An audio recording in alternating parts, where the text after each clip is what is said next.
Hey guys, welcome back to another episode of the Really Useful Podcast, and welcome to the finale. I'm your host, Bonnie, also known as OT-Pot7, and I'm here with my co-host. Socorro to Diesel, everybody.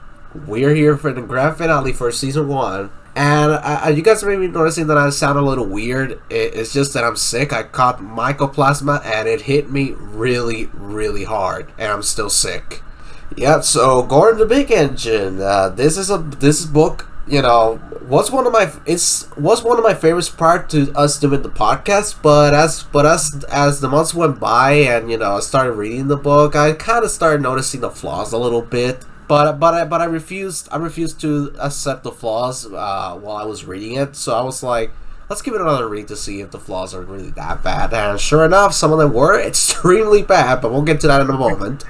Yeah. So, at least basically for me, when I was reading Gordon Big Engine and everything, I was ready to bash the book and everything, especially in terms of how the book itself is structured and everything. And reading the stories and everything again, outside of one story that we're probably going to be pretty much negative towards it and everything. The other three stories themselves are actually not all as bad as I remember them to be.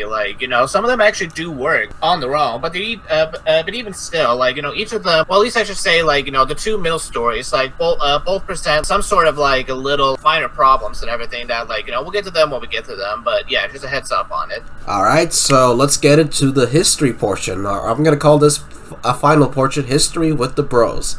So we got a lot of information today. So 1953, this was the year that Queen Elizabeth II was crowned as the Queen of England, and she went on a tour of the entire United Kingdom to celebrate, her ascension to the throne. And Wilbur took that opportunity to write that for the book. However, that was not the only thing that happened in 1953. Something disastrous happened also. Yeah, because I think we did actually mention this a little bit in our last episode. So just a recap of what happened and everything. In 1953, this was the year when, the BBCs were the first ones to want to try their hand at basically, adapting one of Wilbur's books into television and everything. So they basically went over to, the editor and everything, for the Railway series, and asked, hey, can we adapt, a sad story of Henry for television? And they were like, yeah, sure, go ahead. They were also going to adapt Edward Gordon and Henry. Yes, they were. Now, basically, unlike the Thomas, that we know today, basically the Thomas the Tank Engine friends, that we know today and everything, where originally, the episodes were 5 minutes long and everything. The BBC, had tried their best to make the story extended to the 10-minute mark as best as they can. And they definitely tried and such, and even worked with Hornby models and everything to try to replicate the engines from the books and everything. And as we mentioned last time, it went pretty bad when it was actually finally aired on television. It was actually performed live, actually, so it wasn't recorded. Yes, it was. It was performed live, and because television, because also keep in mind too, television was still fairly new and around the households and everything.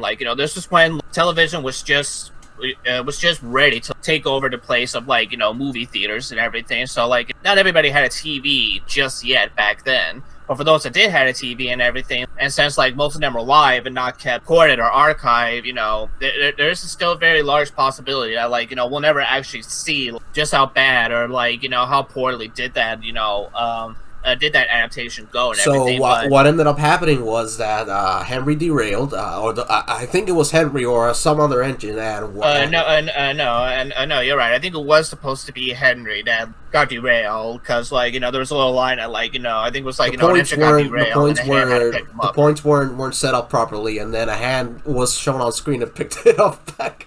Pretty much.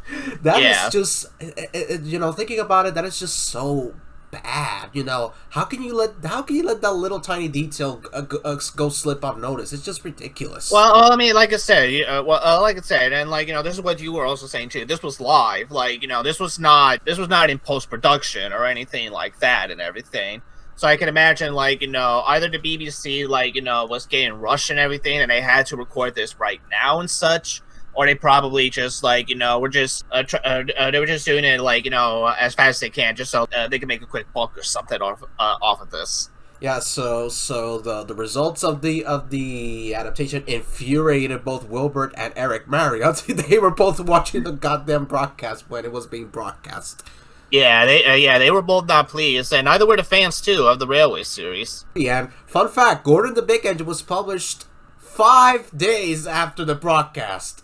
5 days after the broadcast, and that may or may not have something to do with the problems of the book, but we'll get to that in a moment. But anyway, Okay, well, actually, let's also preface this. okay, actually, let's talk about this right now, since we're on this topic on this part already. Then I think this book. When was this book written? At least not published, but when was it written? I believe it was being written in 52. Okay, so yeah, so like this book was written in 52 and such and everything. I don't think that it would have like I don't think the live TV version would have at least maybe it might have played a small part, like maybe like there's a possibility that maybe okay, actually also let's also clarify this. Do we know when the BBC went up to Wilbert and It was that year. It was in 53, the same year that they were. 53. Okay.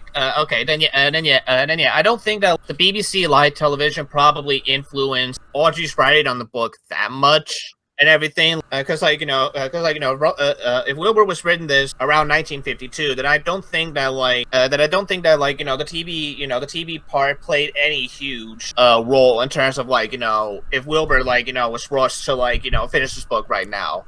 I think if anything, it probably would have been a factor of two things, because like you said, during 1952, yes, that's when Queen Elizabeth was now crowned the new Queen of England. The coronation didn't take place until the very next year. She became queen in 52, but she was not crowned until the very next year. Yeah. So that correlation, I can imagine that correlation being the main reason why, or at least play the fact that Wilbur wanted to get this book done just in time, for the Queen correlation to happen and everything. And that too, from what I understand too, I don't know if Thomas the Tank Engine Man talks about this, but apparently this book was written for a fan and such too that wanted more stories about Gordon and such. Yes. Because it is mentioned in the foreword too. I've actually found that pretty adorable, because a kid wanted to see some stories about Gordon. There you go, get the book. That's pretty. Actually, you just sum up the forward in a nutshell. Because that's basically what Audrey went to the kid. He was just like, "Hey, little shit, you wanted a book about Gordon? Here you go. Give me money." Gordon, I love the forward that says Gordon has now learned his lesson and is now a really useful engine. Gordon was being a shithead again, just like usual. But now he's a really useful engine until I make another book where he's a shithead again. So anyway, let me finish the story up about the BBC. Yeah. Go ahead. Finish up the BBC, and then we'll start talking about the book. All right. So what ended up happening was it got so bad that the BBC was embarrassed and they immediately canceled the adaptation they were planning for Edward Gordon and Henry. And so after that, no more railways. No more TV. Sorry. Sorry. Yeah, I was gonna say stop right there, Mister, because No. My bad. It's just a mycoplasma has me fucked up. I'm very sorry. It's okay. I was gonna say after that there was no more TV adaptations until Sir Andrew Lloyd Webber tried again, but we're gonna get to that later. And then that failed, and it wasn't until '84 that we got the Thomas the Tank Engine we know today. Yes, which we did briefly touched on a little bit in the last episode. So with that out of the way, I think it's time we get started into the book, because oh boy, this is gonna be the finale episode, and I'm very excited for this one. Alrighty, so yeah, here we are going to Big Engine. Before we talk about the story, let's just talk about the forward a little bit, because it's one of the funniest forewords I've ever met. Because out of all the other forewords, this one's just more pretty much blunt and straight to the point. It's just basically like you said, since the Wilbur being like, well, you want a book about Gordon? There you go. It's a book about Gordon. Because I mean, compared to all the other stories, at least he still gives just enough detail about what you can expect with the story and everything. From Toby the Tram Engine, he basically says in the foreword, well, okay, and we know that Toby's gonna come to Sorter because he helped Thomas, but we don't know how he helped Thomas or why Thomas needed help. And even in James the Red Engine, they were nationalized. They were nationalized. He gave a little backstory on it, and he let the readers know that hey, the Fat Director is now the Fat Controller, and hey, you know about James and the Life story, right? Well, here's a book to let you know how James is doing right now and such. Whereas this one is just you wanted a book about Gordon. Here you go. He's a shithead. He's a really useful engine. same story as before. I'm kind of like I'm kind of like surprised that he didn't mention about a little hint about who's gonna be visiting at the very end of the book, but it's okay though. My prediction is that like maybe he kind of wanna maybe Audrey was forced. Okay, I shouldn't say forced, but maybe like Audrey was thinking about it, but then he was like, "Whoa, what if something happened to the queen and like plans changes and such?" So he probably was just like. Just to be on the safe side, I won't mention the queen just yet. Yeah, so I think that was that's just this is my opinion, but I think that was a pretty smart move just to give the little viewers a little, just to get the build up, building to the big finale. I think so too. Because also when you think about it, really, like this book really has nothing to do with the queen at all. Absolutely nothing to do with it. It's about Gordon. It's about It's really more about Gordon. So like Audrey was except for one story, but we'll get to that later. Well, okay. Well, actually, to be fair, like I think pretty much most of the stories do focus on Gordon, but I do know which one story you're talking about. But yeah, but anyway, I was gonna say that like I was just basically gonna say that like if Audrey was actually gonna mention the queen in the book and everything, then yeah, it definitely would have been much distraction. Like it was just focused on Gordon the whole time, and we don't even get to see the queen until like almost the very last few pages and such. Pretty much. Let's see if I can. I don't think I have anything else to say aside from the forward. The forward, it's again, it's a funny forward and everything, but it's like, to be honest, it probably might be like the weakest forward in the book so far. Yes, I have to agree. It's simple, and it's just I just laugh every time I read the line. Gordon has not learned his lesson. And you wanted a book about Gordon? Here you are. Now shut up about him. So with that, shall we get into the book itself? Sure thing. Now I know technically, I think I went first last time for Thomas. Toby and the Stout Gentleman. You went first with Toby and the Stout Gentleman, so now it's my turn with off. No. I was gonna say that like did you went first with Christmas Party or did I went first with Christmas Party? For Christmas Party, from the top of my head, let's see if I can remember because Mycoplasma is not letting me think properly. I think I was first a little bit. I think I might have given my thoughts a little, or I think you might have given any of your thoughts. I did give the synopsis though, so you want to do off the rails the synopsis? Actually, for the sake of keeping it tradition, go ahead. You can go first and talk about off the rails. I don't mind. All right, off the rails. I'm looking forward to this one. Off the rails. Just try not to go literally off the rails. Anyway. All right, go ahead. First of all, before we get started, that's a brilliant title right there. It is. It is actually a nice title right there. All right, so Off the Rails starts off with Henry saying an offensive comment to Gordon, calling him a fat face, and Gordon is like, "What chic?" And then Gordon starts. And Gordon's just like, "I'm not fat. That's just how I was drawn. Not my fault." So and then Percy comes to. We don't see this in the book, but we see in the TV version. Percy comes to him asking him if jump whistles and safety bells are accidents, and Gordon explains to him that no, they're not accidents. And then after that, we see Henry getting ready to pull the express, and then Gordon tells him that he's not pulling the flying kipper. And then Henry goes away. Gordon goes to sleep, but he's waking up because he has to take a train of trucks. He doesn't like that. Unfortunately, the fire's not working, so Edward has to push him to the turntable. And so when they turn him around the turntable, the fire builds up. But Gordon is still angry that he has to pull trucks. And so for some reason, I guess, he moves. For some reason, either that maybe the driver and fireman forgot to put on the brakes, or maybe I think I have heard if someone wants to comment this on the comment section and everything. I think there is a very rare but slight chance that maybe the fire and everything when when it was building up enough steam was enough to make Gordon move a little bit. Because actually, yeah, now that I think about it, I think it does make sense on how Gordon was able to move. Maybe we could say that the driver and fireman tried to make Gordon move and everything. They were actually they were able to pull some levers and everything, and they were getting ready for him to move. But because the fire didn't start up yet and everything, they decided, well, we need Edward to help us. And they probably just forgot that they left the regulator on and everything, and that's how Gordon was able to move. All right, so he moves and then he falls into a ditch because his plan was to stop the turntable from moving, but because the regulator was left open or the fire caused him to move, then he slipped down a ditch. He begs the driver fireman to get him out, but unfortunately they can't because he's stuck. And then comes possibly the funniest moment, and this is I don't know if it's funny for you, but it's funny for me. The Fat Controller is like, "Oh, so you didn't want to take the special? Well, tell everyone to put it on Gordon. Oh, fuck him. Leave him where he is. We never got time to deal with it." you know what? I could just imagine, because it's even funnier in a TV series, because he's literally looking out the window, looking at Gordon in a dish, and he was just like, "Well, done fucked up again, son. Yeah, tell her where to take it, please. And you know what? I'm sick and tired of this fat face wasting my goddamn money on doing some stupid shit like this. Leave him in the ditch for all I care. In fact, leave him in there for all eternity." Okay, so when I read the book, because I was familiar with the TV version, obviously, but when I read the book version in 2012, I was pretty shocked at how cruel that move was.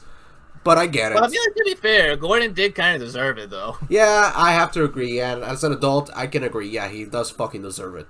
Anyway, so he's stuck there in the ditch for like an eternity, at least in terms of the book, not for us, because it turns out making this plot funny. In terms of making this plot funny, so it's not until nighttime that James and Henry pull him out, and then he goes back to the shed of Saturn Weiser engine. Okay, so off the rails.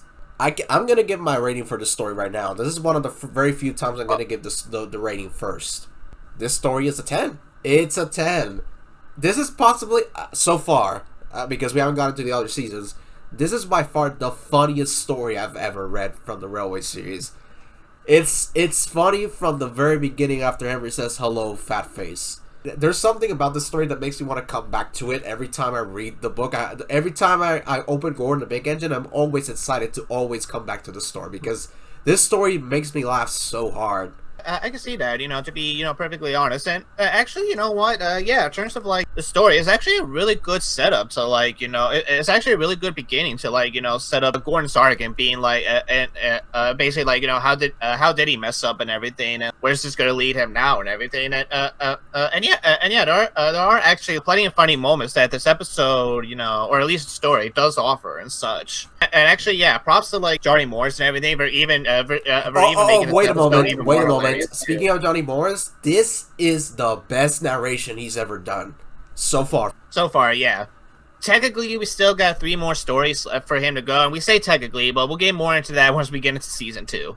So go ahead. I know, it's okay. I was just gonna say that, like, I love how in the beginning where Gordon was trying to, come up with an excuse on why first safety valves and jam whistles aren't accessed. I just basically I was just like, well, he's just basically like, he was just like, "Oh shit, how can I cover my ass this time?" He's like, "High spirits, yes, they're just high spirits. Percy, I was just high that one time." There are 3 moments from his narration that makes me laugh. The first one is, "Hello, fat face." The second one is, "Better be careful, Henry. You're not pulling the flying kipper now, Mind you keep to the rails today." I just like the way that Gordon makes it. Actually, like, the way he does that, it actually really matches to, like, Gordon's little, smug, assholeness to, like, Henry and such in the beginning. So it actually does fit. It fits real well. And the third moment, I think you know which one it is. Gordon. Oh, yeah. Apparently frogs can't talk now. What the fuck? It's like that was really nice of him to add that because it made the story even more funnier for me. I don't know about you. Actually, to me, like, this story is a pretty good story. Like I said, it's a solid. It is a solid story to basically, like, build up to, like, the rest of the book. Yeah, pretty much, build to the book. Like, it's the first good story to give, like, a little introduction to what did Gordon do and everything to make him, like, become a bad engine and such, and what is the Fat Controller going to do to him now, like, after the accident and everything, and now that he's been rescued and such. I do like, and I also do like a little bit in the end too, on because, like I said, I think the TV series also, like, captures that scene perfectly with basically, like, how Gordon's now sad, is now going to be a wise engine. And again, like, just a mix of the camera, the shots, and even, like, the shots of, like, Gordon. You can tell that Gordon does feel, like, pretty low, like, after what he just did and such. which is interesting considering, like, he was the one that did this to himself. You actually do get to see a little bit, not yet, but there's actually a sliver in there about Gordon.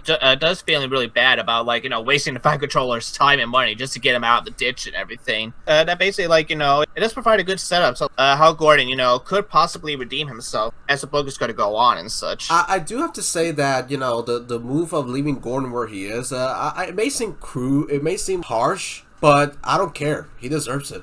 He does deserve it. I mean, like, to be fair and everything, like, it's not like, it wasn't like Sad Story of Henry where, like, they decided to somehow build a brick and, like, This was justified. This was coming. And Gordon should have thought clearly about what he was doing. Pretty much. Like I said, like, they do pull him out in the end and everything, too. Like, so it's not like, he was left there for eternity or anything like that, so... Yeah, and I mean, like, there are some people like that in real life too. Like, there are some people that, like the old saying goes, you just gotta learn the hard way. Exactly, and I think we've been there before. All of us have. Anyway, but yes, for me personally, the more I'm thinking about this story, it is a real good story. It is a real good introduction. I wouldn't say it's my most favorite of the whole book and everything, or at least, like, the whole Railway series. But again, it's a real good, solid introduction, and also real quick too. Like, the illustrations, while there were some duds here and there, for at least in this story, overall, like, the illustrations were pretty good. Like, you could tell that, like, Dolby is slowly, not fully in there, but he's slowly trying to get the edges. He's starting to improve a little bit. And he's starting to get good. Like, he went from being meh to he's starting to get really good. Like, he went from being meh to being good, and then when we get to Percy the Small Engine, we're just like, what the fuck, Dolby? We thought you learned. Man. But yeah. Sorry. So anyway, for me personally, I'm gonna give the story a 9. I'm gonna give the story a 9 out of 10. It's a real solid story right here, in up his own. Yeah, I would love to get a framed picture of Gordon falling into the ditch, because, man, that illustration is so well done. It is. It is actually well done, and I will actually say too, like, the rescue scene with James and Henry pulling Gordon out, like, it's actually well done too. Take the hint. Television series. Go ahead. I know that. I know. I was gonna say that basically, like, basically, I did have to turn the page real quick just to make sure that what's possible for Henry to also fit on the turntable, and, like, once I saw that, like, there was another track, like, going directly, into the ditch as well too. I was just like, okay, yeah. So it's just like, okay, yeah. So at least it's consistent. That's good. I can rest easy now. Yeah, but in the TV series, James only pulls him out because I didn't see Henry anywhere. I think they only cover up Henry with that. What was it, a Malik engine or whatever it's called? The Marklet engine. Yeah, the Marklet engine. Yeah. Because, like, I don't think, like, the layout was big enough for Henry to fit in there anyway. So yeah, and you remember, season 1 was filmed in a warehouse, and that warehouse was very small. So I can understand them not being able to fit Henry into the scene. So 10 for me, 9 for you. Okay, so far a good start right there. We're in a good start. So, leaves. I mean, autumn leaves. Or basically in a television series, Trouble with Mud. Fuck it. Trouble with shit. Can you decide on a goddamn title? Anyway. Well, I mean, like, okay, like, to be fair, by the time that episode did come and everything, they already did Down the Mine and everything, so I'm pretty sure that they probably couldn't use leaves, because to be fair, like, the only time we ever do see leaves is just pretty much right in the end and everything, and I think Trouble with Mud does make a little bit more sense, because at least, the first half of the story is about mud and such, so, so leaves. So basically, after the incident and everything, the men are cleaning Gordon and such to get the mud from the ditch off of him and everything. And the Fat Controller comes in to be like, well, little shithead, if you're going to continue to be a shithead and you're not going to pull any coaches again, so you'll learn how to calm down and such. So basically, because you're not allowed to pull coaches for a while, Gordon's just basically been reduced to being a goods engine for a long while. So basically, while he's not pulling the Express, I'm guessing James and Henry are going to pull the Express from now on. And yeah, it is actually James's turn to pull the Express, which is something that we don't really get to see, or at least we haven't seen yet since James the Red Engine. This is the first time in years, well, in terms of the chronology, in years that we've seen James pull the Express in the books. Pretty much. I mean, he still pulls coaches and such, but, like, the coaches that he pulls in Toby the Tram Engine were more just, like, mainline coaches. They weren't really, like, for the Express or anything like that. Pretty much. So pretty much, like, when James gets, pulls the Express, Gordon's just like, be careful there, because the truck's trying to push me down the hill and everything.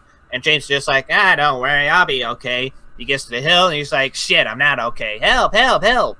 and then basically Gordon was just like, "You need help?" James is just like, "Shut up." And then basically Gordon pushes him up the hill. Happy ending, sort of happy ending because Gordon's still not out of the hook yet, but still happy ending. That's Lee's. I was before you get your thoughts. I just love like this is the only time, unless you want to count the TV series, but that's another thing. This is the only time where Gordon is a back engine. Pretty much, yes. This is the only time where pretty much, Gordon is. Well, I mean, technically, technically in terms of the TV series, this is technically not the only time he was forced. Well, okay, actually no. In this story, he offers to be a banker. But the second time he does it, he was more or less forced to do it, and he sucked to be the back engine in that episode. Which with a really useful engine. Yeah, but that one doesn't count because it was not written by an Audrey. So in terms of this story and everything, okay, I will admit that first time when reading the story, God, it's good. Okay, so I'm gonna really need to. I'm really excited for this because you know if you guys remember in his season 3 review, he was not a fan of Trouble with Mud.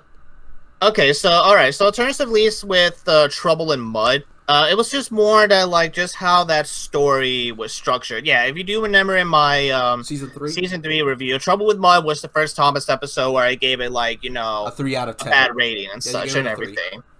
Yeah, I gave it a 3 out of 10 and everything, and that was mostly because the way the story was structured and everything, it just kind of felt like it didn't really connect with itself that well. As soon as the mud plot was ended and everything, we just immediately cut straight to Leaves and everything too. That was just basically okay. The episode itself is not it wasn't all horrible. It's not really an episode where it's unwatchable or anything like that, because there is some good visuals. There's also some really funny jokes in the episode itself too and everything. My favorite being about Gordon literally shitting himself on James and such, where he basically refused to get washed and everything.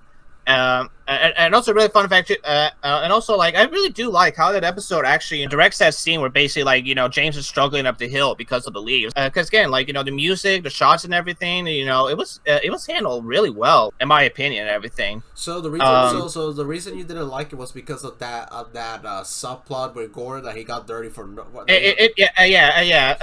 the subplot about Gordon, refusing to get washed and everything. It's still odd to me because again, he's not James. Now, yes, he does care about his looks, but only because he wants to look good for the Express and everything, because he wants to feel important.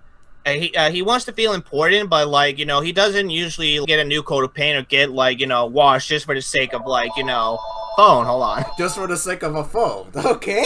So basically, as I was saying, everything is the subplot about Gordon trying to avoid being clean is still a little odd, and also just because, I feel like Britt and David were really struggling at okay, how can we properly adapt Leaves while still trying to keep in mind that we already sort of finished Gordon's 2-parter in season 1 and everything, and I mean, in a way, I give him an A for effort for at least they could have done. You know what they could have done, because if you guys remember. Thomas had a few live on stage shows, and one of them was called Thomas Saves the Day. In that live stage show, there was a huge windstorm that happened all over Solder overnight, and there's this lantern festival that's gonna happen, and it's in jeopardy because there was a windstorm. I feel that they could have done some if they thought of it.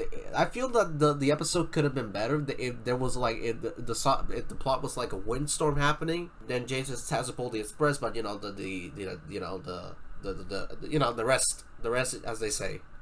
Actually, yeah, maybe it could have worked. Maybe it could have worked. If they were to include, okay. Well, it's also if they were to have the money and the budget to do so, they probably could have made it work to where a big storm was blowing around the island and everything, and maybe then the engines are having trouble getting up the hill. Because they did it with Percy's Promise, and they proved that it can be done with Percy's Promise. I mean, yeah, true, but I mean, in terms of making the wind strong and everything, yes, that would have, not just because of rainstorms or anything. I'm just talking about if they were able to make it, make it believable enough to where, like, you could tell that, like, yeah, it is getting very windy and everything. So if they were able to do that, then maybe it could have worked. But given that, like, because remembering off the top of my head and everything, in the leave scene and everything, like, we are showing with the wind, but by the time that James is climbing up the hill and everything, the wind just kind of like stops and everything. So, like, maybe it could have worked in some ways. Like I said,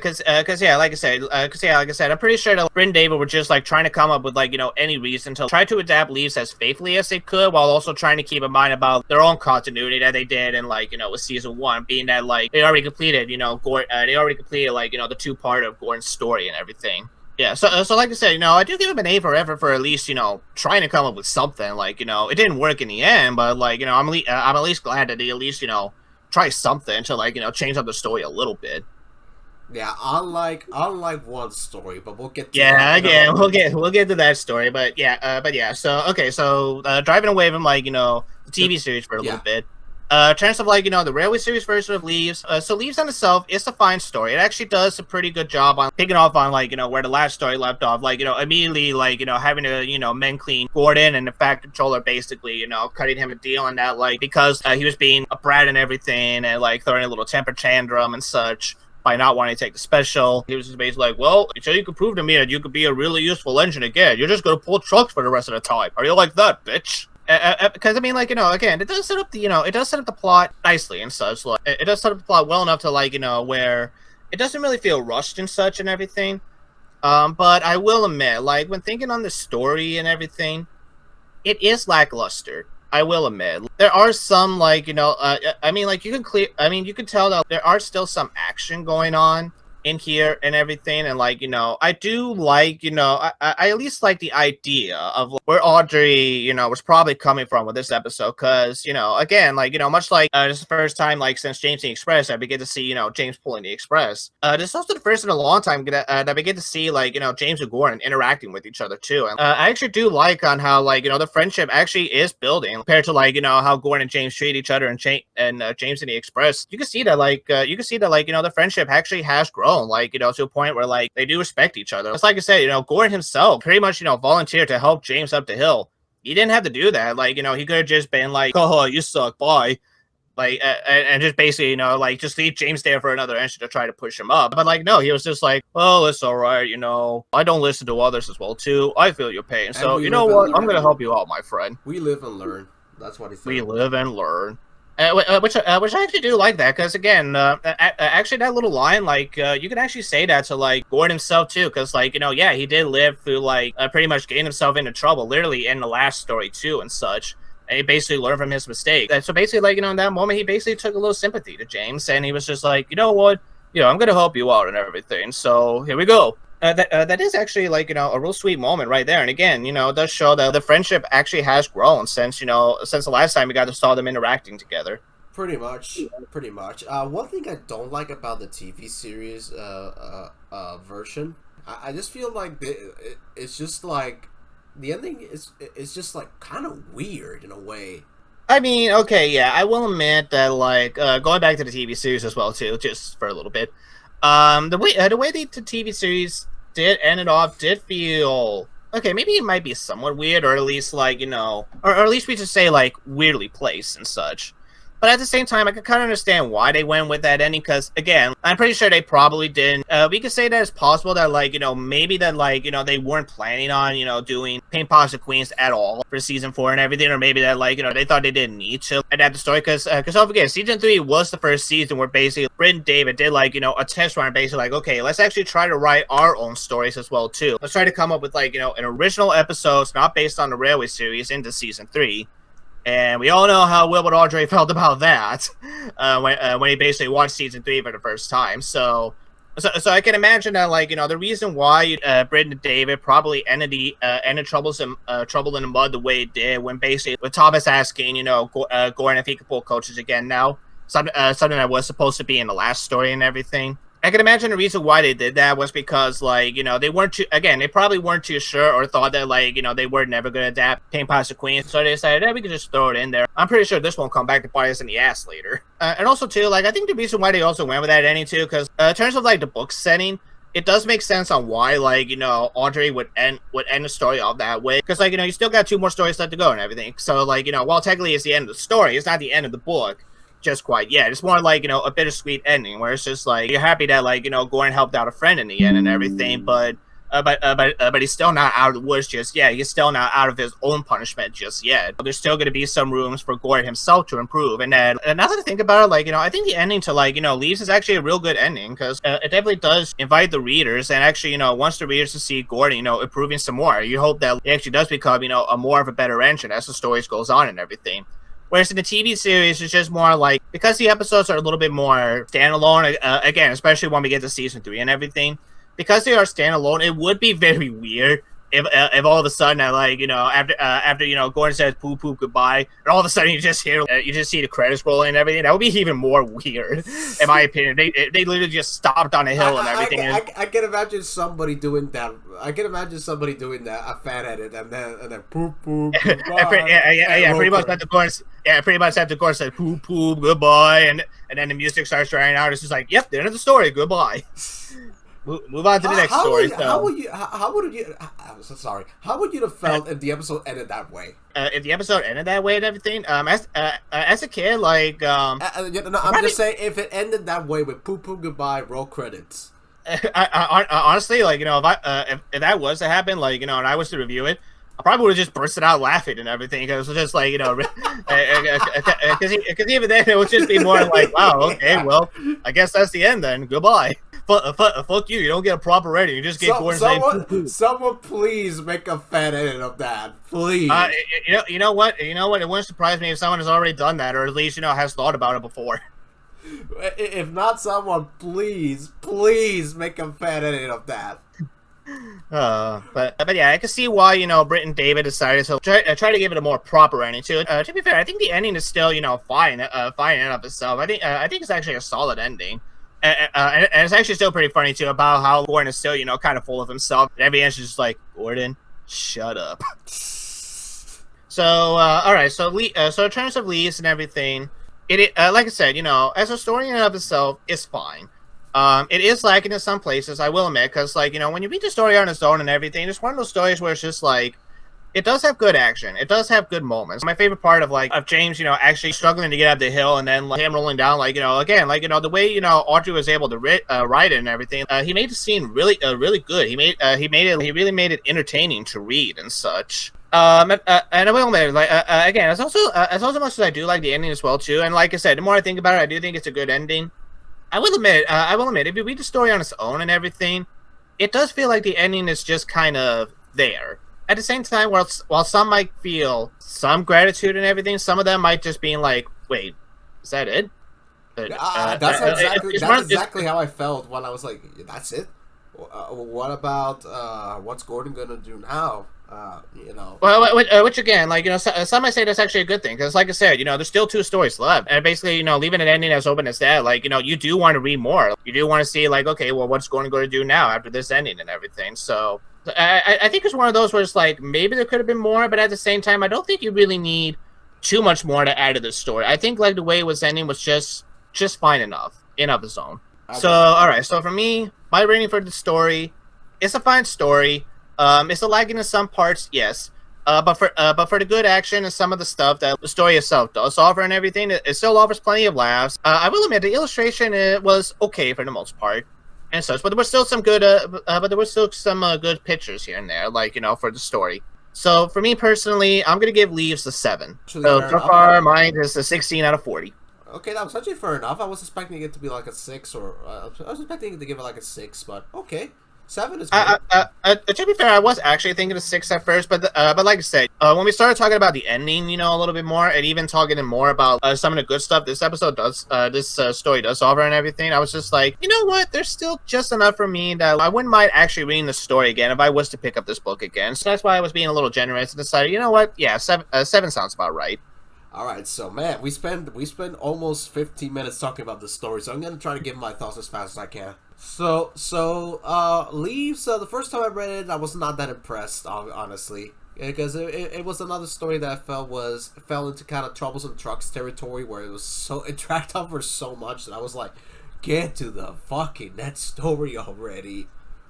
But reading it again as an adult now, I really enjoy it now. I really love seeing Gordon mature as a character. You know, you understand that he's learning from his mistake, and now he starts to see that you can't get anything that you desire all the time. And so yeah, I do like the scene with James and him going down the hill because of the leaves. And I will admit that ending scene with Gordon pushing James up the hill was really generous of him. Like you said. So for my rating, I do like this version. I should preface this as well. I do love the book version more than the TV version. Yeah, in terms of like this version, I prefer more in terms of story structure. The book version is definitely better. But like I said, no huge disrespect to the TV version. Like even though I do admit the TV version itself does have like Flaws. huge problems and everything, there's still some good moments in the TV version. In the TV version in of itself too. That I don't downright hate it or think like it's the worst thing ever made. Yeah, me neither. I wouldn't mind watching the episode again, especially because of the scene where Gordon showers James with mud. Pretty much. I will go back to that episode just for the laughs and everything.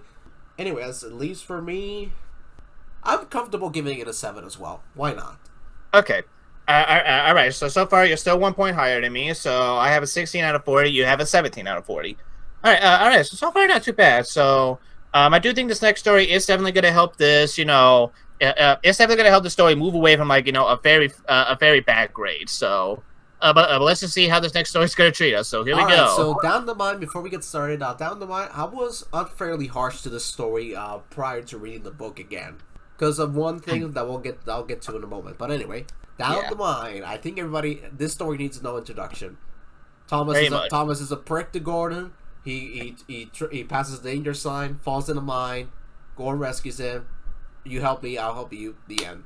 So down the line, I was unfairly harsh to the story before I read it because I got angry for a stupid reason, and it's just that I thought that when Thomas went past the sign and the fireman went to turn on the brakes, I was just so mad because he could have used the opportunity to drag him back, but then I read the story. I was like, oh wait a moment, no, he couldn't have done that because the ground started shaking. And it would have been risky to take him out, and it would have been risky because he would have died. Yeah. Well, not just dying. It's just more that, like, also too that even hypothetically, if like Thomas would have been reversed, the driver would still have to put on the brakes first and then reverse him, which could take a while for Thomas to do so and everything. So even if Thomas was able to move back, there's no doubt he probably still would have like it was too late by that time because the ground started shaking. Yeah, pretty much. So, what's there to say about Down the Line, man? This story's a classic. It is. It's another classic episode, and this was the story actually that was chosen to be a TV pilot for British version of Thomas. And let's cross our fingers to hope that it's remastered for the 80th anniversary, because there have been plans to remaster it for the 80th anniversary. Let's hope, but I'm not gonna get my hopes up that high. Me neither, because we know how Mattel is. Yeah. So yeah, this is the episode that started the TV series. Well, in the pilot at least. Yeah. In terms of pilot and everything, but to be fair, it is fair to say the pilot did actually help create the TV series in a way, because in a way it did. Because without the pilot, I'm pretty sure the TV series probably would never have happened anyway. I'm actually excited if it gets released. I'm gonna be excited to watch that. Me too. So down the line, the story's a classic. How can you not love Thomas being a prick to Gordon, and then he gets his comeuppance by falling down the mine? It's pretty much like when you get down to it, it's almost kind of like a repeat of Thomas and Gordon and everything, but But in this case, the roles are kind of I wouldn't say reverse. It's just more that Thomas gets into not irony. I guess you could say karma. In the end, he gets some deserved karma and everything too, because in the beginning of the story, he basically teases Gordon for falling down in a ditch and everything, and in this episode, Thomas gets to learn what it feels like to fall down something. Yeah, pretty much. I also like that Annie and Clarabelle have a huge respect for Gordon, and they're shocked when Thomas says that was funny. Actually, it's good that you mentioned that because yeah, this is actually the first time where it's just have Annie and Claire, but being like actual characters in and of themselves. Like they're not just Thomas's yes woman or anything like that, where they basically like are just 100% okay with whatever it is he does. This is actually the first episode. This is actually the first story where basically they're actually not proud of Thomas for like making fun of Gordon and everything. Like they thought he was being rude. Was giving him credit. Yeah, he was being rude to Gordon, kind of like undeservingly in some way. Extremely rude if you think about it, because yeah, pretty much. He didn't give a shit about his insult. Before I get into the flaws with this story, I wish I could get a frame of this picture, and it's the fucking illustration at the very end. Yeah, I do agree that is a really good illustration, and actually that was a good move on like the editors for making that the title cover of like Gordon the Big Engine. Holy crap! That illustration, I fucking love that illustration. I wish I could get a frame of it. It's so good. So, let's get into the flaws of this story, and it's only one, and it's the Alliance. Yeah. Do you want to talk about it right now, or save just a little bit when we get to the last story? Let's just reveal a little bit of why this doesn't work, so you can go ahead and explain. Okay, so at least a turn. Okay, so let's pretend that like we didn't read the last story just yet. Okay. And everything. So let's try to pretend we didn't read the last story, and that we're reading this one for the first time and everything. Okay. That way we'll try not to get too far ahead. All right. So basically, like after Gordon saves Thomas, and they realize that like they're both in disgrace and everything, they decided to team up. And on paper, it just does not sound like a bad idea. It actually could be some real good potential stories for Gordon and Thomas, working together and everything. Thomas could help, Gordon get his coaches back and everything as well too. It's just that, like, when thinking on it right now, and even knowing what the last story is going to, contain and everything, this makes the Alliance feel pointless. Very pointless. It's a thing that, like, gets introduced, and you think Audrey will go somewhere with this, but in the end, he pretty much doesn't. It gets, like, resolved so quickly that it's just one of those things where you just kind of ask, what's even the point of having this alliance then? Like, if you're not really going to show it off. It's just basically the same kind of criticism we had with Troublesome Engines, and that, like, if you're not really going to show the theme or try to extend the theme even further. Troublesome Engines failed because the plot, the strike plot just dropped entirely after the Fat Controller got Edward and yeah, pretty much. Like, it's a good thing you brought it up, because, like, yeah, the only difference is that the strike plot, like, it got resolved very quickly. Whereas, like, in the Alliance part, like, it got resolved very quickly. Like, if you just were to take out the Alliance part altogether and everything, nothing would have changed. The story itself could still be the same. Like, you could just have Gordon and Thomas making up and everything, and still being, close friends and such. That's really about it. Here's this. If you wanted an Alliance story, and try to add it up to the last story, Audrey could have done one or two things. If he was to leave this book the way that it is and everything, like, keep the story the same structure as it is, maybe he could have worked in some way to where maybe James could also be a part of the Alliance. I don't know how he would do it. Like, that would require a lot of, a couple of rewrites here and there. And, given that, like, he was still on a time limit and everything just to get this book published, I don't think it probably would have been that possible to do. So you could have either done that, or what you could have done, like, you could have had Leaves and Down the Mine switch. Have, like, Down the Mines be in the second episode, and then, with Leaves, like, and everything, because, again, like, without getting too far ahead and everything. And just basically have Leaves about, like, Thomas now also being forced to shun trucks along with Gordon and everything. And, like, you could put the Alliance to the test. Maybe you could have Thomas being the one, having, trouble getting up the hill because, like, the trucks and the Leaves. And Gordon could be like, Thomas, remember our Alliance and everything? Well, this one of times where I'm gonna help you, old chap, and again, you can still have the same, subplot with Leaves and everything. You can still have the same satisfying ending as well too. So it's just one of those things. Man, because yeah, now that we're talking about this and everything, I'm getting scared. I'm getting scared. Yeah, because okay, before we say anything else, Down the Mine is still a classic. It is. Yeah, let me get the rating real quick before we... Okay, get your rating real quick. Go ahead. Okay, so obviously this is a classic, so it's gotta be a 9. Alright, so you're gonna give it a 9. Alrighty. So for me personally, the story is still good. There is still plenty of laughs this story does have and such. Like, again, like, the beginning is hilarious and everything. I just basically love the build up to, like, Thomas making a joke. Yeah, I mean, yeah, it was rude, but I kind of agree with Thomas a little bit. It was kind of funny that just basically, like, how the build up was made and such. And again, like, Johnny Morris does a good job on like, narrating that part too, as well as, like, both Ringo and George too, like, in the TV series and everything. The best one obviously has to be George with the I agree. I agree with you right there and everything. Because that literally is my reaction when I smell something bad. The same way George did it. Yeah. And also too that, like, again, like, the illustrations are actually real good, and, like, actually this is still a good Thomas story, because again, we see Thomas again still being, his cheeky little self and everything, and again having karma coming back to bite him in the ass and everything. Again, it's something like, when Thomas goes fishing, he wants to do something, but people keep telling him, no, you cannot do it. And Thomas is like, fuck you, I'm doing it anyway. He gets into trouble. It's just like, shit, maybe I shouldn't have done this.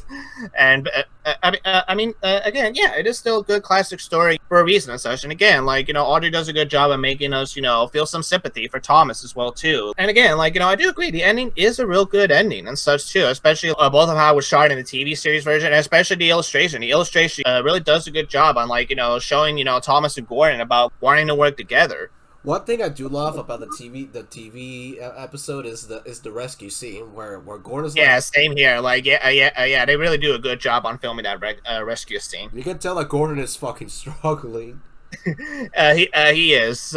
He is. Again, they really done a good job on filming it. So taking into the Alliance part itself being pointless and everything when you really get down to it, because again, if I was just reading the story in of its own, I probably would have also given it an 8, maybe a 9 as well too. But because the story is also part of, like, one big book too, and I also have to take it into consideration, how does this play into the book?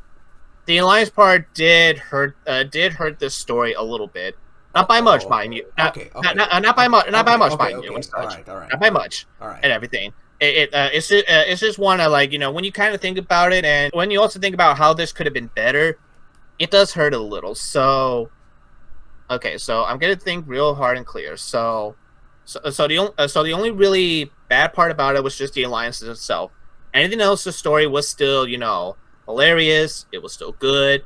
It was still funny. So, all right, because of how much I think the alliance part did hurt the story, I'm gonna be somewhat generous. I'm gonna be more generous and give it at least a 6.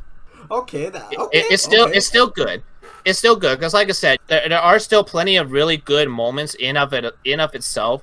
It's just like, the alliance part and everything, especially like, how it's gonna get played in the last story. It does also hurt the story pretty badly too. The alliance part doesn't ruin it for me, at least in this story. But never mind. I'll say the rest when we get to the next story. Okay, so yeah, all right. So I gave it a 6. So right now I got a 22 out of 40. And I got you gave the story a 9, right? Yeah, a 9. All right, so you got a 26 out of 40, so you're 4 points ahead of me. So, all right, so depending on our rating for this story, this might be another story where in A Long While where our grades might be slightly different. The only time that's ever happened was in 3 Railway Engines. Pretty much, so who knows? This could be the second book in season 1 that this happened. And actually, you know what? If it does happen, that's actually kind of fitting, because, like, in the first episode, like, we had different grades. In the very last episode of season 1, we're going to have different grades. Alright, so yeah, it's my turn to save with Pain Pots and Queens. Let me get some water.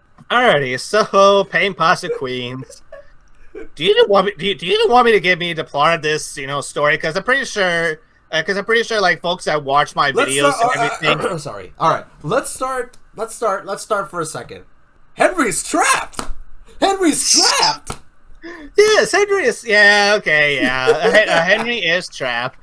Henry is trapped with inside the shed, and yeah, that is a very bad. How the fuck did that got past the goddamn editing stage? Again, to quote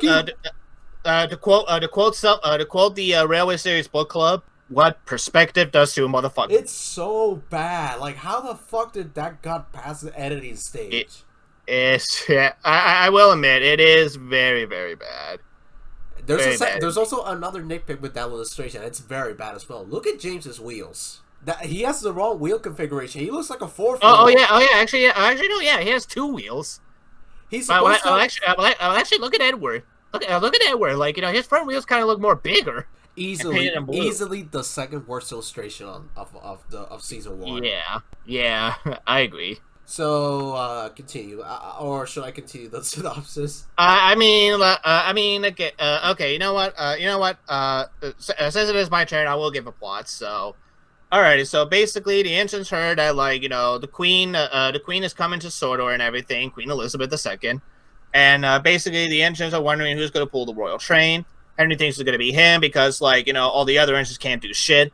But suddenly, because Henry, basically based on more like luck and such, the painter misses footing on the ladder because of Henry's black smoke. He drops a paint pot on Henry's boiler, and Gordon is just like, well, Henry, technically I could wash you up and you could still look nice, but you know what? Fuck you. You're not going to be in the royal train anymore. I'm going to get someone else now. I always found that kind of disrespectful because it wasn't Henry's fault. In some way, to be fair, it wasn't like the Fat Controller was being rude or that, he's saying Henry is not allowed to, the painter, because, it wasn't Henry's fault, and, the painter was being kind of an asshole. Actually, yeah, in a way, he was. It wasn't Henry's fault, it wasn't like he was doing it on purpose and such. It was just more based on an accident and such. And I do agree that, maybe, the painter took all his anger out on Henry and such. Maybe he was just having a bad day and Henry was just at the wrong place at the wrong time. But anyway, so basically, since, the Fat Controller needs a new royal engine, this is where the Alliance subplot happened. Alliance. Guys, write that down in bold. Quote unquote. Yeah, yeah. So here we go. So yeah, so the Alliance happens. It gets resolved very quickly. So the Alliance is gone now, and basically that Thomas, Edward, and Gordon are all are basically all helping out to get the Queen ready to come into Sordor and everything. The Queen visits Sordor. She leaves Sordor. Happy ending, or I guess somewhat happy ending. I don't know. Yeah, I guess happy ending. Happy ending? Question mark? I guess. This was a book about Gordon, right? Yes. So, yeah, Gordon got the coaches back in the end, I guess. But after that, who the fuck's Gordon? Let's see the Queen. This is basically that's probably what Audrey was thinking about. I don't care about Gordon anymore. I just want to write about the Queen. And Gordon's just somewhat there because he's the main star of the book. Yeah. Oh boy. Okay. All right. So a long time viewers who watch who basically see my main channel from since I started doing Thomas reviews knows when I did my season 4 review, I was not that kind to Paint Pots and Queens or Thomas. You were very harsh. You were and such. I was very harsh, mostly because Britt and David did not bother to try to adapt the story as best as they could when they clearly had no problems readapting the other stories for past seasons and such. They even did it in season 4 with Henry and the Elephant. Yeah, they did. They made some much needed changes at Henry and the Elephant, and yeah, like I said, suddenly there's just one episode, just this episode where Britt is just you know what? Let's just keep it the way it is. This isn't going to cause any problems in the continuity, right? Right.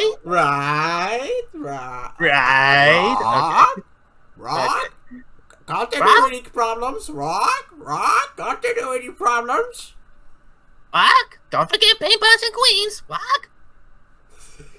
Okay, so Paulie, get out of here. Anyway, so in terms of the TV series version, I was not that kind to it. I think the only I do know the only thing I did praise it was more for the visuals and the music and everything, and they're still good. There's still good visuals. There's still good music. The ending that the story does offer and such. The ending music, especially with their rendition of God. It is very good. I will admit. I think that's the one thing where the TV series destroys this story by a long shot. Just the way that the Queen was coming to Sordor, just hearing the music, seeing Gordon. Even as a kid, just seeing Gordon gliding into the station like that and hearing that music, that's still one of my most favorite scenes of all, and the TV series. And did you see how elegant he looked like? Oh man, he did. He looks really good. He looked eloquent, and just just the shots of all the engines having a good time and showing himself. That to me, that feels like a really much more better and true proper ending to the story than this. This did not feel. This is James the Red Engine all over again. Where it's like, this really does not feel like a proper ending. I really do want to like this story. I do, but it's just like. I mean, like, I'll be honest, like, even reading the story for the very first time, like, ever since we decided, like, we wanted to do this, show and everything, after reading this, I was just like, wow, this story really is a mess, isn't it? This is just so much a mess. It's really sad, really, it is, because it's like, I mean, like, I do want to like this story, and Wilbert is a good writer. He is a good writer when he needs to be, but when he comes up with stories like James and the Express and this story too, where it's just like, there's so much he could have done, and like, you just feel like I'm not really getting anything with this story. Like, it's just one of those where it's just like, it kind of feel like he's doing too much with this story. He's doing too much. He's giving some scenes either too little or too much time that none of them really ends up clicking in the end. It all just feels like jumbled, and that like, again, like, when the alliance part happens and everything and Gordon is able to pull the coaches again, I felt like since when the fuck did Thomas lose his match line? I mean, to be fair, that's the least of the story's worry. I mean, like, yeah, it would have been nice. Again, this is why, like, I gave Down to Mine a 6 out of 10, because it's just like, if you were basically to, like, if he was to basically make Down to Mine the second story and have Leads Me to Third, was just like, now Thomas doesn't lose his branch line, that would have made more sense. That would have made more sense. It would have given the story maybe just a little bit more of a better resolution, somewhat. But even then, I felt like, again, with the stories as they are, and like coming to this story in the end, I don't feel a good satisfaction with this resolution.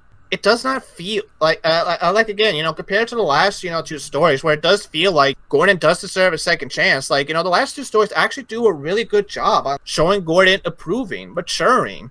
And like, since he's improving and maturing and everything, it does feel like he should get a second chance. Whereas in this story, the Fat Controller is just like, well, Gordon, you know what? I'm going to give you your coaches again. And it just felt like, really? It was that easy for you to do that?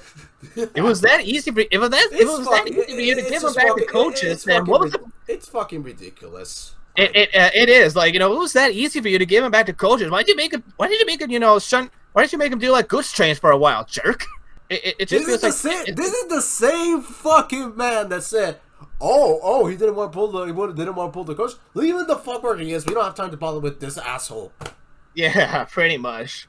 And again, it's all again. It's also the same man. Was just like, well, I mean, technically, the single man kind of sent Gordon to the loop line, but you know what, Gordon? Fuck you, James. You get to pull the Express now, because reasons. And by the way, it's not James of the Express. It's called James's Lucky Day. Tomorrow, James, that'll be our lucky day. Lucky day. Lucky day. Okay. We have to repeat that. We have to repeat that because it's necessary. It is. My apologies, guys. If those of you wondering what the reference is, look up look up Dexter's Lab. That's all I gotta say. Anyway, but yeah. So again, this is one of those where it's just like the resolution just it doesn't feel satisfying. Is what I'm trying to say. This is one of those endings where it's just I feel like Gordon did not really earn getting his coaches back. It just felt like, it just felt forced. Yeah. It felt forced. Like, it just felt very quickly that he got his coaches back, and now all of a sudden when we get to the Queen, where it's just like, wait, excuse me, wasn't this supposed to be about Gordon? Exactly. Wasn't he supposed to like what the fuck? Wasn't he supposed to learn his lesson? Did he learn his lesson, or he's going back to being a shithead? Like, I mean, yeah, I'm sure the Queen's nice and everything too, but wasn't it supposed to be about Gordon? It's supposed to be about Gordon, right? Of course, according to respect to the Queen, obviously, because we're dedicating this episode to her. So. I mean, yeah, of course. But I mean, like, in terms of this book and everything, it really does feel like it's kind of like what we're saying too. Like, because Audrey wants to focus this more on the Queen's correlation, we just kind of lose Gordon they're like the rest of the story that kind of feels he's not needed anymore. Like again, it's one of those stories where it's just like Henry could have easily been the Royal Engine. Like, you know, if Henry was to be the Royal Engine and everything, and like nothing too much of the story would change. Like, you know, maybe the only thing that would change would just be more. Actually, here's a better. Actually, you know what? Now I'm thinking about this. Here's a better way you can make the story. Like, you know, maybe have Henry be the Royal Train, like you know, maybe have, you know, Sir Topham Hatt give Gordon another chance, but he still doesn't give him his coaches back just yet. But he basically lets Gordon do whatever was doing anyway and clear the line. And then maybe somewhere, you know, along the story and everything, like, you know, Henry breaks down and Gordon decides that he wants to help out Henry, not because he wants to feel important, but because he knows that like you stole my thunder. I had an idea similar to yours. Yeah.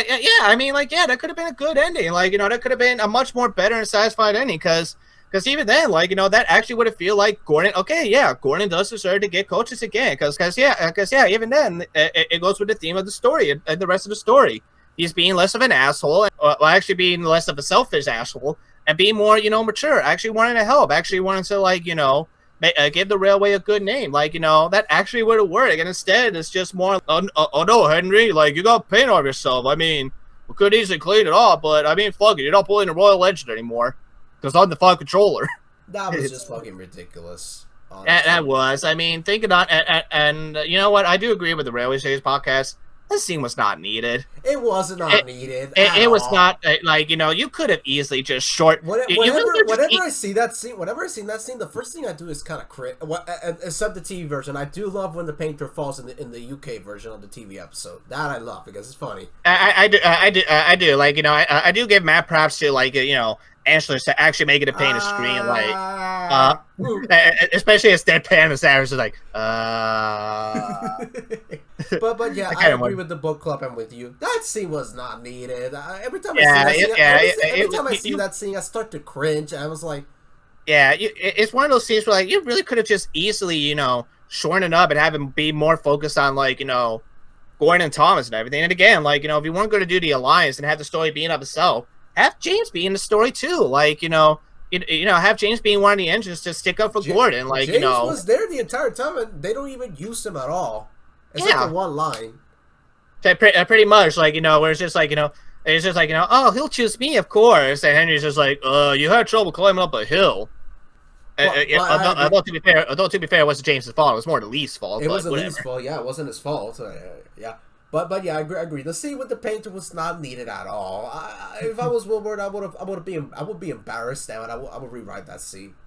Yeah, because that makes me cringe, and not in a good way. And I'm serious. That scene makes me cringe. Yeah, especially with that won't do for the Royal Train. We must make other arrangements. Like, dude, what the fuck? Ridiculous. It is. It's just so ridiculous. I will admit, the TV version makes it a little bit funny with the music. Like, oh man, this yeah. Story, we need to proceed because this story has a lot of problems. And yeah, you know what? Before I give my ratings, like, is there anything you want to add to the story? Let me think real fast right now. All right, we already mentioned. Okay, take as much time as you need, because I mean, like, to be fair, I did kind of stole like most of your thoughts too, because like, who cares? You know, you nailed it anyway. So yeah. You know what? The more that I think about it, I think the story might get the very lowest rating I ever given to a story before. It might. You know, I'm just now thinking about this, and it's just like. You're gonna be shocked with my rating. You're gonna be shocked with my. Okay, because I mean, like, you know, again, the way, like, you know, Vivian felt, like, you know, when she gave, like, her rating for, like, you know, Percy and the trousers and everything. What rating Vivian gave Percy and the trousers, by the way? I think for Vivian, she gave it a Thomas, basically a 1 out of 10. Okay. To be fair, I don't think I'll give it a 1, but. The story does nothing. You're gonna be shocked with my rating. I'm just thinking what before we give our rating, so just thinking of anything else. Okay. Go ahead and get.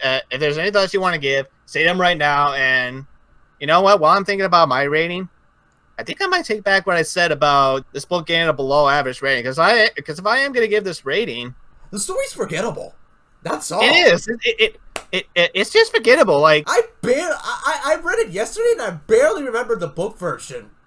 Pretty much. Like, it's just one of those stories where it's just like, even the illustration doesn't really save it all that much at all. It's just so bland. Like, it's kind of the same thing how we felt.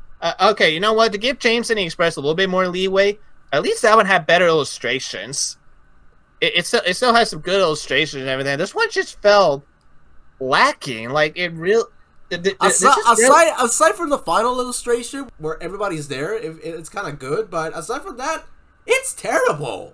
It is like, this is just one of those stories where it's just like, it really could have had a good ending. It could have been good, but it's just like, because Audrey just wanted to focus more on the Queen and less on Gordon, it just really felt. Anyway, are flat. you ready? Are you ready for my rating? I'll give my rating first. Okay.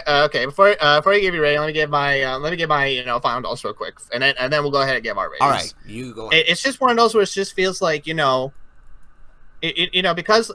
Audrey wanted to focus more on the Queen instead of Gordon. The ending just does not feel satisfying at all. Like, it just got over with so quickly that it's just I don't feel the satisfaction.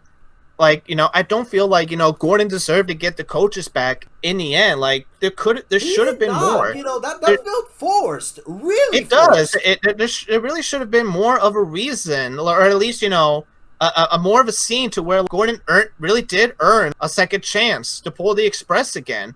And because Audrey did not take the chance and everything, and it really does feel boring. It's just so. It's lacking. It's very lacking indeed. And I can feel your upsetness right now. I am. To be honest, I am getting upset because compared to the last three stories, where everything feels like all the stories at least has somewhat of an ending. Even Leaves, even if you could have done something more with Leaves in terms of the ending, it was still a good enough open ending that it invites you to read the next story. And same thing with Down the Mine. Again, aside of the Alliance part and everything, the ending invites you to read the last story, and then you read the last story, and you felt like you got gypped. That's what it feels like. It feels like a fucking ripoff. It does. It just felt like you know what it is. You know what it is. It's just basically you going to you basically buying a toy that you basically love, and then yeah. It's just basically you see a toy in the commercial, it looks cool. You basically go into the store, you get that toy, it still looks cool. Or basically those Happy Meals that McDonald's would sell. They look cool on TV and everything, and then once you get the Happy Meals from McDonald's and everything, shit. That's what this story is. That's what this feels like. You get to the build-up, and you finally get the build-up, and then once you read the build-up, you feel it. It just feel like, wait, that's it? It was that easy to resolve? Then what was the point of the rest of the story? What was the point of the book? Yeah, what was the point of the book? What was the point? What was the goddamn point of the goddamn book? If it was that easy to resolve, what was the point of it? Should I give my goddamn rating already? Because I'm starting. Okay, you know what? Okay, before you give your rating, here's my rating. You know what? Yeah, you know what? No, I'm giving this rating a 1. Okay. It's a 1. All right. Well, you want to know my rating? What's your rating? Silence. I need a moment to build up my voice. Hold on. Okay. A goddamn 0. I was, you know what? I was waiting for you to get. I was waiting to see if it's going to be, a 0. Actually, you know what? I changed my mind. Yeah, give it a goddamn 0 because this story is fucking shit. It fails. It ruins the concept of the goddamn book. It does. It really does. It really does. You know what? Yeah, I'm giving this a 0 too. Fuck it. It's a 0 for me too. This really failed. This failed so hard. This is one. Like I said, this is one of those where it's like, if Audrey just took the time to write a good resolution of how of Gordon really getting his coaches back, this would have been fine. If the ending was a little bit better, no doubt this would get a higher rating. But I get nothing. I get no satisfaction. I really get no satisfaction from this. Not even from the resolution. There may be some jokes that maybe cracked a little smile. Maybe the ending was. I don't even give a shit about the ending. That ending felt forced. like, yeah, even the ending with the words, it should have meant something, and the illustration is fine, but like when you read the words about like no one just felt prouder than Thomas, Edward, and Gordon the Big Engine, I don't feel proud for them. I don't feel proud for them really at all. I feel. You know what I feel? I feel ripped off, angry, upset, and I want to rip the book apart. That's how I feel. Yeah, yeah. So okay, well. All right, well, here we go. I know what my grade is going to be because I gave it a 22 out of 40. So here's my rating: 55%, an F. This book, the final book of the Railway series, is an F. Actually, it's not even an odd number book. It's an even number book. The final book, and you know what? I was ready. Like, I was ready to, defend this book a little bit. I was ready to defend. I was even ready to defend the last story. I was ready to be. I was even ready to give this, last story some leeway and everything. But the more we talked about it, and the more like we really discussed why this last story don't work, it is really a shame. It is really a shame that this last story had to be this way. I kind of feel betrayed after reading the last story. It does. Okay, actually, before we continue, all right. So your final score is 26 out of 40. It might be better because, to be fair, like, okay, we'll see. Yours. All right. You know what? You get this book a D. It's a D. So yeah. You know what? You know what? If you did not give either like down the mine or even off the rails the higher rating that it deserved. It's very likely that either you would have given it a D- or even an F2 with me. I'm honestly still even though this book get a D, I still consider it an F. I honestly consider it an F after.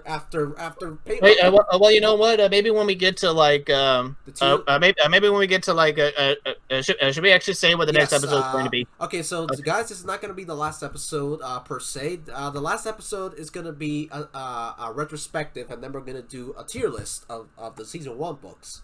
Pretty much. So basically, what we could do is just like Bonnie and I would just basically take a look at the grades, and like if there's any grades that we feel the book should probably get a little bit more higher, a little bit more, we could change it. So like if you still want to give Gordon the Big Engine an F tier, you can. Like you don't automatically have to put it in a D tier if you don't want to. I love Down the Mine, so I'm not gonna. For now, let's keep it a D. But I'm most certain that by the time we film the retrospective, I'm gonna give it an F. Alrighty. But yeah, wow. So this was another book that we were ready to defend. This was James the Red Engine, Troublesome Engines all over again. This is one of those books where we're thinking like, you know what? We don't remember it being all that bad. But then again, once we start talking about the story in more detail, and even like just really the bad version of like some of these episodes, we were just like, wow, it really is that bad. We've been extremely harsh with some of the books, and we're not being biased, guys. We're being honest with ourselves. It's just that the problems make us rage so hard, and It does, because again, like it's not us saying that we think that Audrey is a bad writer or that like he's a hacker or anything. No, he is a good writer. We acknowledge that he's a good writer. Like I enjoy the quality of his writing. He's a really good writer. He is. He's a good writer when he needs to be, and that's why sometimes we're harsh with some of these other stories like this because we know he can do better, and he has done better in future books.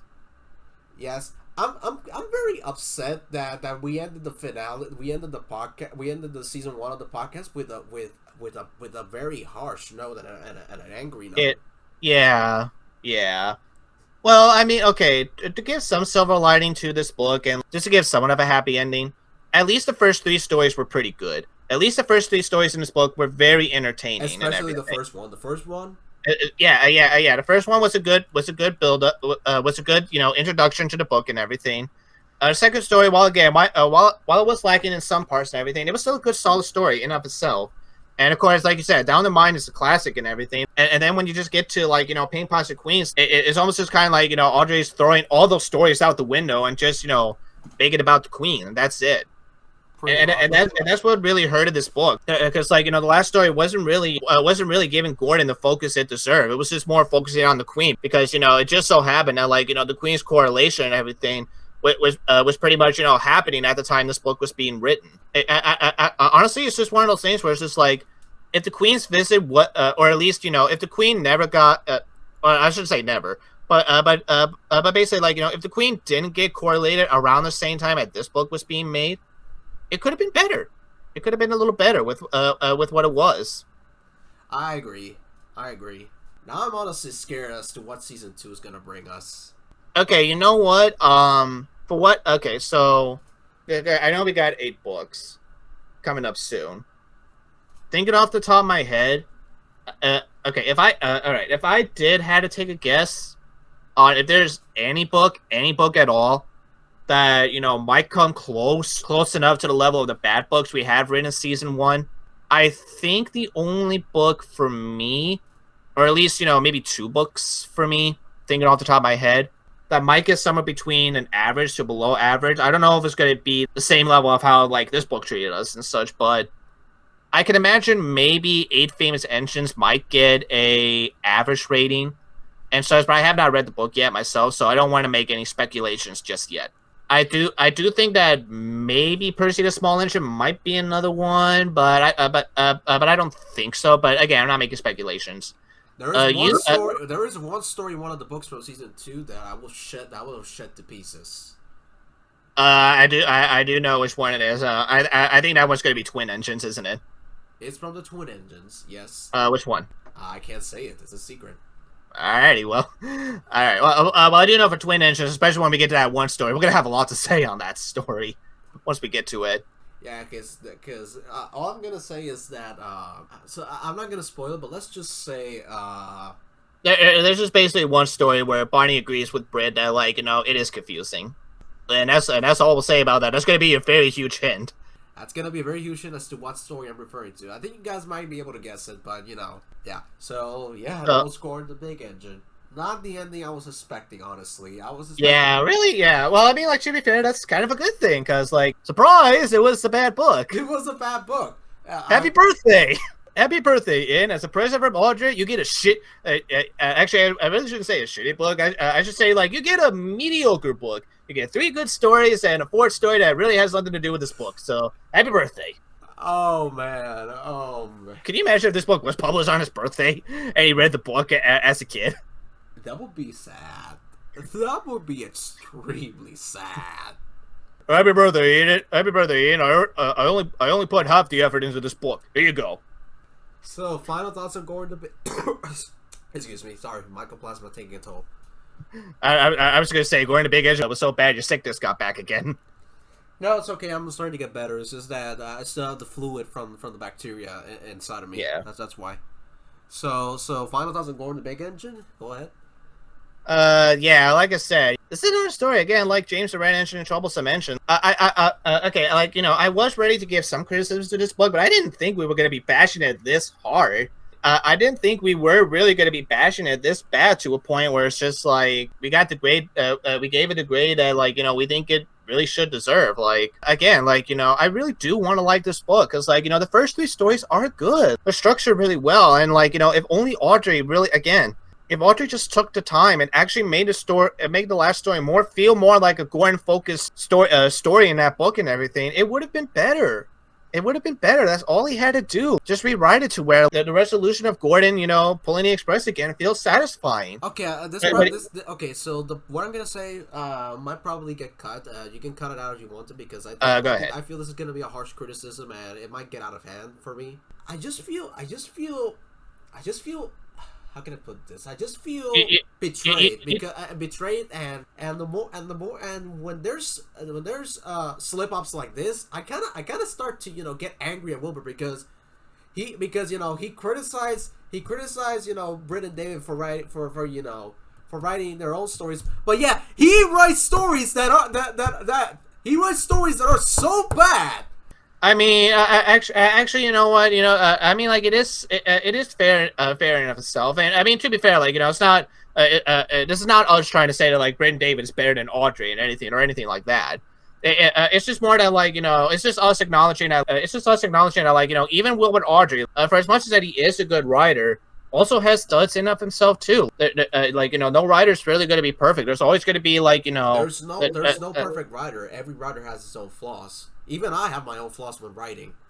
Yeah, and I'll be honest too. I even have my own flaws too when it comes to like writing scripts, editing videos, and Yes, everything. It's me just too. like I will admit I'm not the best script writer at all because since I speak more Spanish than English, I sometimes struggle with the spelling and everything. yeah. I was also saying here with me too. Like I was never that good at English or spelling as a kid. I like even when I write, like sometimes I have trouble spelling certain words or try to make sure that like grammarly is correct and such and everything. Exactly, So it happens. Nobody's perfect. We're Yeah, only and like scripts. and again, like again, don't take this as don't take this to mean that like Malik Audrey is a hacker or anything. He's not. Like No, he's he's a not. good. No, he's Yeah, not. he is a good writer when he can be. And when we're criticizing him or at least giving harsh criticism, it's just us like wanting him to do better. It's just us like We're basically doing constructive criticism. We're not basically going on. pretty much like it's just us. It's just us like knowing he could do better and everything, and knowing that he is better. That when taking in his like And I know, flawed and work. I know, and I know he's gonna get better because season 2 will give us some banger books. He will. He will. He definitely will get better and such. Like as the books goes on and everything. So, So yeah, is there anything else you want to say, or should we wrap up this kind of miserable ending to season 1? well, It's kind let's bring it up. Let before we end off. Let's bring a silver lining. Season all 1 right. is complete. It is season 1 is complete. Both in a little sense of this podcast, and in terms of like the Railway series. Yes, all the stories from season 1 of the TV series is complete. Yeah, season 1 has been complete in the podcast.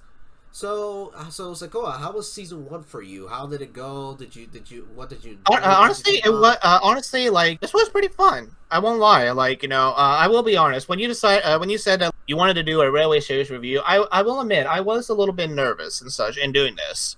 Mostly because most of these stories are based on episodes of the TV series I have already reviewed. I was worried that like I wasn't going to offer too much commentary or too much thoughts on like some of the stories. I thought my thoughts were just basically going to be the same and everything. And while for some of the episodes it was true and everything, coming in the story and actually being as critical as I can, while keeping also in mind that we don't have a script. So like again, we're just coming up with our thoughts on the top of our head and I everything. was, I was also nervous to start the podcast because before when we met in 2018, I was basically new to scripts and I didn't have a goddamn clue of what I was doing Mm-hmm. before we got together for season 5.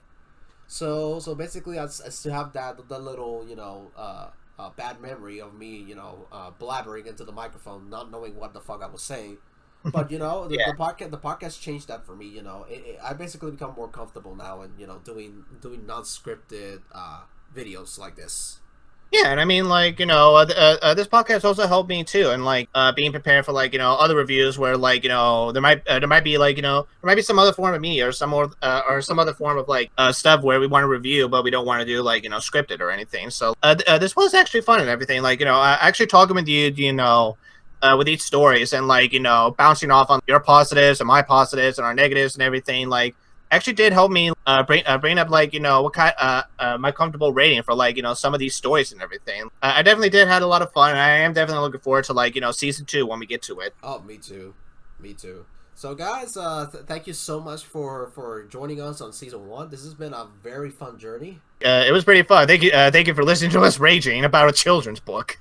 Yeah, I will admit, it was kind of funny seeing you rage because that was the first time in history that I've seen you. Well, in our friendship that I've seen you that angry.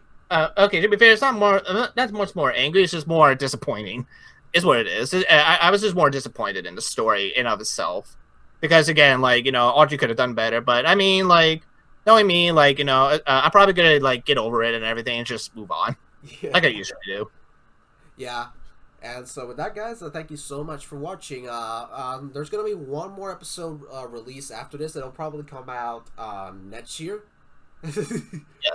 Well, not like literally 1 year after. It probably might come out at like a week after or something. This, but Next year. What I mean by next year is because this episode's gonna be released on New yeah, Year's yeah, Eve. yeah, yeah, yeah. I do know what you're saying. I like, yeah. It's gonna be released on New Year's Eve and everything, Yeah. like planned. So yeah, guys, thank you for watching. If you guys enjoyed this episode, don't forget to hit the like button. And if you guys want season 2, hit the subscribe button as well. if season 1 does well, then we'll bring back season 2 for next year, and it's gonna be a fun ride. I bet it will be. You know what? I have no doubt that it will be a fun ride too. Yeah. Alrighty. So, anything else, or should we end? Yeah. we should end. So with that, guys, thank you for watching. This has been Bonnie with my co-host. So Corey Diesel. Saying thank you for watching, and we'll be seeing you guys next year for the we'll be seeing you guys in a couple weeks for the tier list for season 1. Tier list, and then tier list, and also a little bit gave a little bit more thoughts on our final thoughts of season 1 in of itself. Yeah. So take care, guys, and we'll be seeing you guys real soon. Bye bye. Here's your book. 3 cheers for the Queen. Beep, beep. Whistled the engines. When it was time to leave, the Queen spoke specially to Thomas, who fetched her coaches, then to Edward, and finally to Gordon, who took her away. No engines ever felt prouder than those on the Fat Controller's railway.